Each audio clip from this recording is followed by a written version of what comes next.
नमस्कार। आजाद सिपाही के विशेष में आपका स्वागत है। मैं हूं राकेश सिंह। जयराम महतो ने 7 सीटों पर आजसू की लुटिया डुबो दी। कुर्मी वोटरों को मिला नया ठिकाना, कैसे वापस हासिल करेगी आजसू। लोकसभा चुनाव परिणाम के बाद भी नहीं चेती आजसू। झारखंड की राजनीति में एक ऐसा भी दौर था जब आजसू की धमक पूरे झारखंड में थी। आजसू की भूमिका किंग मेकर के रूप में होने लगी थी। पार्टी का जनाधार लगातार बढ़ता जा रहा था। एक दौर तो ऐसा भी आया कि झारखंड की राजनीति में लगभग 15% हिस्सेदारी रखने वाले कुर्मी मतदाता आजसू में अपना भविष्य तलाश रहे थे। लेकिन समय का थपेड़ा ऐसा आया कि आजसू के समक्ष पहाड़ जैसी चुनौती उत्पन्न हो गई। वह अपनी चमक खोती चली गई।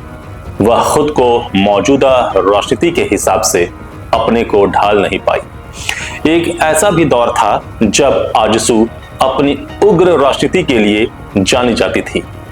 लेकिन समय के साथ आजसू की प्रमुखताएं बदलती चली गईं। कभी 5-5 सीट पर काबिज रही आजसू आज 1 सीट पर सिमट कर रह गई। इसके कई कारण भी हैं। एक, आजसू की समय समय पर बदलती हुई नीति और उसकी महत्वाकांक्षाएं। दूसरा, पार्टी में कोई भी विजनरी नयापन नहीं होना। तीसरा, खुद की जमीन के बारे में जानकारी ना होना। तो चौथा, खुद को कुर्मी मतदाताओं का मसीहा समझ लेना। लेकिन हाल के दिनों में आजसू को सबसे बड़ा नुकसान किसी ने पहुंचाया है। वह है महज 2 साल पहले रजिस्टर्ड हुई जयराम महतो की पार्टी झारखंड लोकतांत्रिक क्रांतिकारी मोर्चा JLKM। इसने एक झटके में 38 साल के आजसू की साख और उसकी चमक को अपना ग्रास बना लिया। झारखंड की आबादी का कुल 15% हिस्सेदारी रखने वाले कुर्मी मतदाताओं के लिए JLKM नए विकल्प बनकर उभरा है। बीते लोकसभा चुनाव में ही निर्दलीय चुनाव लड़ने वाले जयराम महतो के संगठन ने आजसू के समक्ष पहाड़ जैसी स्थिति उत्पन्न कर दी थी। जयराम महतो ने विधानसभा चुनाव में राज्य की 81 में से 71 सीटों पर प्रत्याशी दिए। हालांकि इस चुनाव में 71 में वह खुद की एक ही सीट जीत सके, लेकिन इन्होंने भाजपा और आजसू को पूरा नुकसान पहुंचाया। विधानसभा चुनाव में झामुमो गठबंधन को 56 सीटों पर जीत मिली। इनमें 24 विधानसभा क्षेत्रों में एनडीए के प्रत्याशी दूसरे स्थान पर रहे। उन सभी 24 सीटों पर JLKM के प्रत्याशियों ने तीसरा स्थान पाया है, जबकि 2 सीटों पर JLKM के प्रत्याशी दूसरे स्थान पर रहे, एक पर जीत दर्ज की। इसका निष्कर्ष यही है कि एनडीए ने जीती 24 सीट और जयराम महतो की पार्टी ने 24 सीटों पर तीसरा स्थान हासिल किया। जयराम ने न सिर्फ आजसू की ही लुटिया डुबोई, बल्कि भाजपा को भी चारों खाने चित कर दिया। कुछ जगहों पर जयराम ने इंडी गठबंधन को भी नुकसान पहुंचाया। लेकिन मैया सम्मान योजना के चलते महिलाओं ने इंडी गठबंधन को पूरा आशीर्वाद देकर संभाल लिया और उसे सिर्फ डुमरी सीट पर नुकसान हुआ। वहां झारखंड के टाइगर जगन्नाथ महतो की पत्नी बेबी देवी को खुद जयराम महतो ने चुनाव में हरा दिया और पहली ही बार के चुनाव में वह विधानसभा की देहरी लांघ दी। आइए जानते हैं कैसे जयराम महतो ने 7 सीटों पर आजसू के केले का छिलका उतार दिया। आजसू को विधानसभा चुनाव में 10 सीटें एनडीए गठबंधन में मिली थी।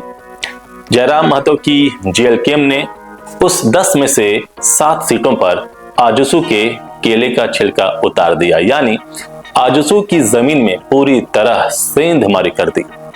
जैसे तैसे एनडीए में प्रमुख सहयोगी दल की भूमिका निभाने वाली आजसू पार्टी का झारखंड विधानसभा चुनाव में सुपड़ा साफ होने से बच गया।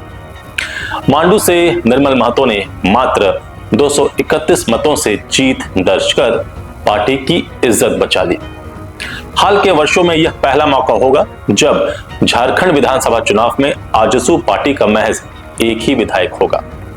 अब आजसू को मंथन करना पड़ेगा, उसकी हालत का जिम्मेदार कौन है?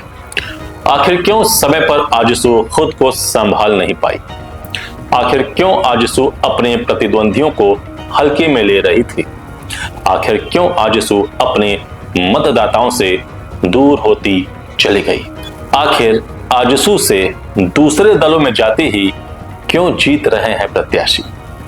इस चुनाव में यह भी साबित हुआ कि जो प्रत्याशी आजसू में सालों से परफॉर्म नहीं कर पा रहा था, दूसरे दल में जाते ही उन्होंने बेहतरीन रिजल्ट दिया।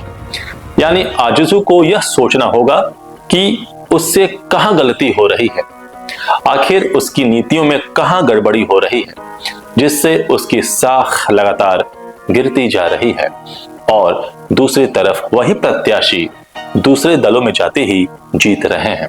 यहां तक कि रोशन लाल चौधरी, जो लगातार 3 विधानसभा चुनाव से आजसू के टिकट पर चुनाव लड़ रहे थे और हार का रिकॉर्ड बना रहे थे, भाजपा में जाते ही 31,000 से अधिक वोटों से जीत जाते हैं।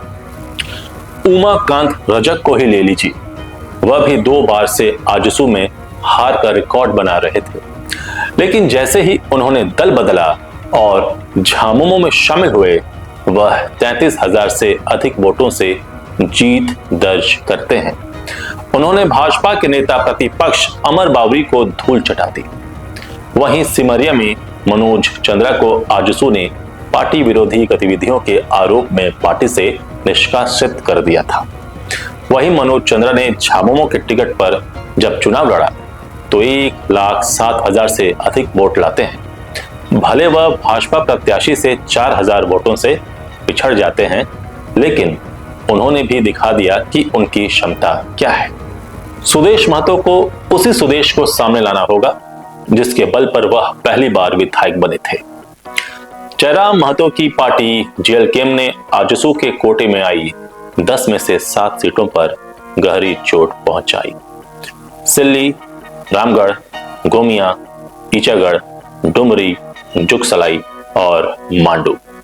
यह अलग बात है कि मांडू सीट जैसे तैसे 231 वोट से आजसू ने जीत लिया, लेकिन सांस तो वहां भी फूली ही हुई थी। सिल्ली को ही ले लें, झामुमो के अमित महतो को 73,169 वोट हासिल हुए और उन्होंने चुनाव जीत लिया। वहीं सुदेश महतो को 49,302 वोट मिले, यानी 23,867 वोटों से वह पिछड़ गए। और जेएलकेएम प्रत्याशी देवेंद्र नाथ महतो 41,725 वोट लाकर तीसरे स्थान पर रहे, यानी 71,725 वोट का सीधा डेंट किस पर अधिक पड़ा, यह समझा जा सकता है। वहीं सुदेश महतो ने 2019 में जेएमएम प्रत्याशी और अमित महतो की पत्नी सीमा देवी को 20,000 से अधिक मतों से हराया था। आजसू सुप्रीमो सुदेश महतो की हार आजसू की सेहत के लिए सही नहीं है। सुदेश महतो को सोचना होगा कि कहां उनसे चूक हुई। वैसे सबको पता है कि आजसू ने जयराम महतो को बहुत हल्के में लिया था, लेकिन जयराम महतो खुद को साबित करते हुए सुदेश के सामने एक चुनौती की तरह खड़े हो चुके हैं। जयराम में वही अग्रेशन है जो एक वक्त सुदेश महतो में हुआ करता था। सुदेश महतो को गहरा मंथन कर खुद के भीतर झांकने का प्रयास करना होगा और उसी सुदेश को सामने लाना होगा जिसके बल पर वह पहली बार विधायक बने थे। उन्होंने उस समय कांग्रेस के दिग्गज नेता और प्रभावशाली मंत्री, झारखंड की राजनीति में खास पहचान रखने वाले केशव महतो कमलेश को हराया था। लोकसभा में मिली सीख से भी नहीं चेते चौधरी।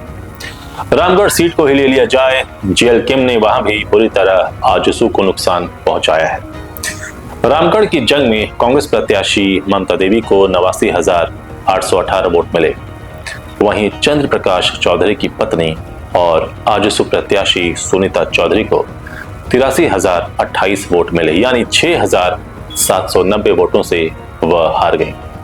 वहीं जेएलकेएम प्रत्याशी पाणेश्वर कुमार 70,000 वोट लाकर तीसरे स्थान पर रहे। समझा जा सकता है कि आजसू कहां पिछड़ गई। यहां भी चंद्र प्रकाश चौधरी जयराम को कम आंकने की भूल कर बैठे। लोकसभा में मिली सीख से भी नहीं चेते चौधरी। पलट गई गोमिया की कहानी। गोमिया की बात करते हैं। गोमिया में जेएमएम प्रत्याशी योगेंद्र प्रसाद ने 95,170 वोट लाकर जीत दर्ज की। जेएलकेएम प्रत्याशी पूजा कुमारी को 59,077 वोट हासिल हुए, वह दूसरे स्थान पर रहीं। वहीं आजसू के लंबोदर महतो को 54,508 वोट मिले। यहां भी जयराम महतो की पार्टी ने आजसू को करारी चोट पहुंचाई है। लंबोदर महतो को 2019 में 71,859 वोट मिले थे और वह विधायक बने थे। भाजपा ने इस सीट पर प्रत्याशी भी दिया था, जिसे करीब 18,000 वोट मिले थे। 2019 में माधवलाल सिंह भी निर्दलीय चुनाव लड़े थे, जो 2014 में भाजपा के टिकट पर चुनाव लड़ दूसरे नंबर पर थे, लेकिन फिर भी लंबोदर महतो ने जीत हासिल की थी। लेकिन अब गोमिया की कहानी पूरी तरह बदल गई है। यहां भी आजसू को गहरे चिंतन की आवश्यकता है। ईचागढ़ के अरमानों पर चल गई कैंची। अब ईचागढ़ की ओर रुख करते हैं। ईचागढ़ सीट पर जेएमएम प्रत्याशी सविता महतो को 77,552 वोट मिले और उन्होंने चुनाव जीत लिया। वहीं आजसू के हरेलाल महतो 51,029 वोट लाकर दूसरे स्थान पर रहे। तीसरे स्थान पर जेएलकेएम के तरुण महतो को 41,138 वोट मिले। भाजपा से बागी हुए अरविंद सिंह उर्फ मलखान सिंह को भी 20,000 से अधिक वोट मिले। यही अरविंद सिंह 2019 में निर्दलीय चुनाव लड़े थे। उस वक्त भी वह चौथे स्थान पर रहे। इन्होंने ही उस वक्त भाजपा और आजसू का खेल भी बिगाड़ा था। 2019 में भाजपा और आजसू ने अलग अलग चुनाव लड़ा था। इस सीट पर आजसू दूसरे स्थान पर रही थी और भाजपा तीसरे नंबर पर। इस चुनाव में भाजपा और आजसू दोनों को 38 हजार से अधिक वोट मिले थे, लेकिन यही वोट भाजपा 2024 में आजसू में शिफ्ट नहीं करा पाई और रही सही कसर जयराम की पार्टी ने निकाल दी। डुमरी में जयराम महतो ने आजसू का पहले से ही प्रबंध कर रखा था। डुमरी की बात करें तो यहाँ खुद जेएलकेएम के सुप्रीमो जयराम महतो खुद चुनावी मैदान में थे। उन्होंने 94,496 वोट लाकर जेएलकेएम की जीत का खाता खोल दिया। उन्होंने झामुमो प्रत्याशी बेबी देवी को 10,000 वोटों से हरा दिया। वहीं आजसू तीसरे नंबर पर रही, उसे मात्र 35,890 वोट ही मिले। यहाँ तो जयराम महतो ने आजसू का पहले से ही प्रबंध कर रखा था, वह पहले ही रेस से बाहर थी। जुगसलाई की बात करें तो झामुमो के मंगल कालिंदी 1,21,290 वोट लाकर पहले स्थान पर रहे। आजसू के प्रत्याशी रामचंद्र सहित 77,845 वोट हासिल कर दूसरे स्थान पर रहे। तीसरे स्थान पर जेएलकेएम प्रत्याशी विनोद स्वासी को 36,998 वोट मिले। यहां भी जयराम महतो की पार्टी ने आजसू को नुकसान पहुंचाया, लेकिन यहां गौर करने वाली बात यह है कि भाजपा भी अपना वोट आजसू को ट्रांसफर नहीं करा पाई। मांडू की बात करें तो जैसे तैसे आजसू ने यहां जीत दर्ज की। आजसू के निर्मल महतो को कुल 90,871 वोट मिले। दूसरे स्थान पर कांग्रेस के जेपी पटेल रहे और तीसरे स्थान पर जेएलकेएम के बिहारी कुमार को 71,276 वोट हासिल हुए। यहां भी जयराम की पार्टी ने करारी टक्कर दी। 2019 में जेपी पटेल ने भाजपा के टिकट पर चुनाव लड़ा और जीता था। वहीं आजसू को 47,793 वोट मिले थे। तीसरे स्थान पर जेएमएम रहा था, उसे 44,768 वोट हासिल हुए। यानी मांडू सीट की जीत में भाजपा की बड़ी भूमिका रही। अब अंत में एक नजर तमाड़ की भूमिका पर डालेंगे। तमाड़ में आजसू की उदासीनता दिखी। एनडीए की तरफ से राजा पीटर चुनाव लड़ रहे थे। एनडीए को उम्मीद थी कि आजसू यहां कुर्मी मतदाताओं को वोट राजा पीटर के खाते में ट्रांसफर करा देगी, लेकिन लोकसभा चुनाव की तरह ही विधानसभा चुनाव में आजसू कुर्मी मतदाताओं का वोट एनडीए प्रत्याशी के पक्ष में ट्रांसफर नहीं करा पाई। सच बात यह थी कि आजसू ने तमाड़ में यह प्रयास ही नहीं किया कि उसका वोट एनडीए प्रत्याशी को मिले। अब समय आ गया है कि आजसू को अपनी भूमिका के बारे में सोचना होगा। उसे किस दिशा में राजनीति करनी है, कैसी राजनीति करनी है, इसके बारे में मंथन करना होगा। आजाद सिपाही के विशेष में अभी इतना ही। आप हमारे इस YouTube चैनल को जरूर सब्सक्राइब करें और भी अधिक खबरों के लिए पढ़ते रहिए अपना लोकप्रिय दैनिक अखबार आजाद सिपाही। धन्यवाद।